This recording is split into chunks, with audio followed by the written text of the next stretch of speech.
Here are the things I completely got wrong before I started setting boundaries. Hi, I'm Cecilia. I'm a career coach with a background in human resources, and I'm really passionate about making your career feel better. I've been on a journey to create better boundaries for over a decade. In fact, I've started to teach how to create better professional boundaries because I've noticed so many of my clients struggled so deeply with them. Before I got good at setting boundaries, I had some misconceptions that really held me back and prevented me from going into setting boundaries. The first one was that I thought setting boundaries was completely selfish. I thought that if you're setting a boundary, that it's going to be all about me, and I don't care about anybody else. So I thought the opposite is, if I don't have any boundaries, then I'm selfless. And I've soon discovered that the truth is somewhere in the middle. You see, as an example, if I have a boundary that I need to set, I don't need to just go in guns blazing saying, you do this now or I'm leaving. Now, maybe if my boundary is very serious, it could get to that point, but that's not where I need to start. Really, great boundary setting means that I understand where I want to stand firmly, and I can have a conversation with you to see what could feel good for you. And if there is a middle point for us or an understanding that we could both reach. Another thing that I think makes you selfless about setting boundaries is that the more boundaries you set, the more comfortable you get in being you, and the better you show up for others. I love that. Now I can come with better ideas, I can become better prepared, because I just feel better about my safety and security and my space. And that, I believe, is less selfish. Sure, it's about me because I feel better, but I can show up better for others as well.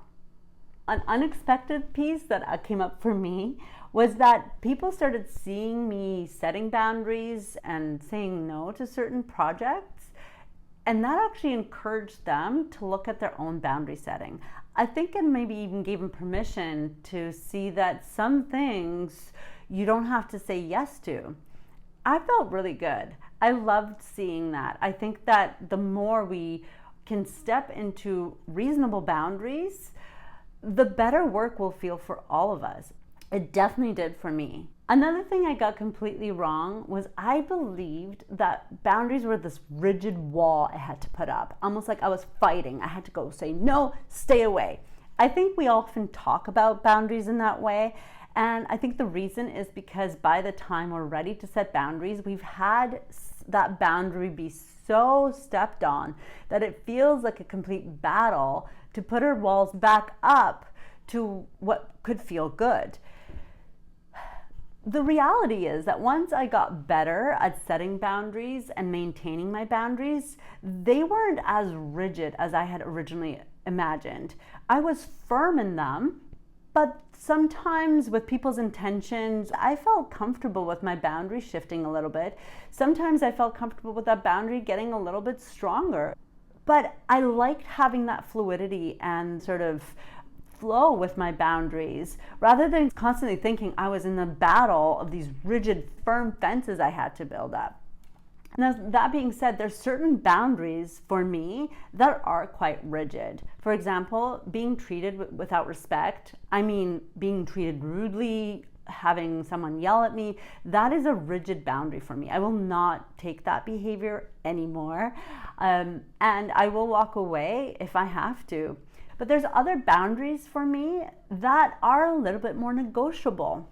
And that might sound a little bit funny because when we talk about boundaries, it's such a serious piece. But the reality is that when you start to flow and build your boundaries better, you notice that certain boundaries feel different on different days, or the circumstances change. For example, I have a pretty solid boundary around my freedom. Freedom is so important to me. But that might look different on different days. I can handle a rigid schedule on some days, but I might put a boundary up if someone's telling me I have to do work in a very specific way. Other times I might have a rigid schedule, but I have some freedom in how I do my work. that actually gives me that good feeling that I need to really be whole and be honest and live into that value. The last thing about the rigid boundaries I discovered was that the more comfortable I felt building boundaries, the more dance I could do with people and find creative solutions to requests, because I could feel the firmness in the no, and there was no fear for me of negotiating that anymore. But that still gave me space to play with, to see what can I do that could feel comfortable, that could still support that person, but still hold firm to my needs at that moment. The last misconception I had about building boundaries was that it would push people away. I thought if I put up this boundary, I'm going to lose friends, I'm going to lose colleagues, my boss is going to hate me. And unfortunately, it was true with a few people, and I think those were the people that needed to go anyway.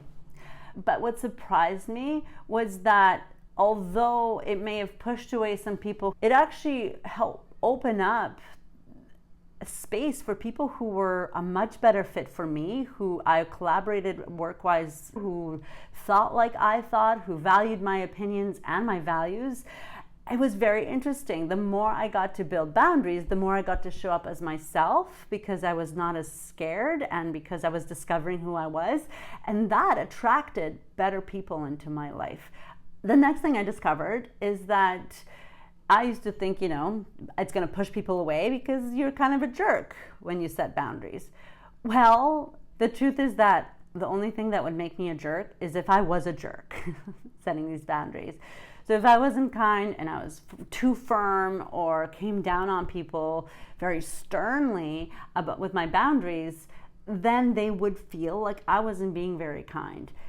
I could play around with being more authentically myself while I was setting my boundary. I could be kinder, I could be more curious, and it actually pulled the right people closer and made me realize you don't always have to be a jerk when you're setting boundaries, unless you're facing someone who is completely, utterly not interested in honoring your boundary. That's another video in itself. That gave me the confidence to be more curious about the other person, to feel more empathetic and understand where they were coming from, so that it actually led to me having deeper conversations, deeper explorations, showing more respect, and it ended with deeper relationships at work and in my personal life. I hope these 3 things really help you change your mindset about what boundary building could look like in your personal life, and even more so in your professional life. Follow me for more videos about boundaries, and let me know in the comments what about boundaries makes you freaked out about setting them.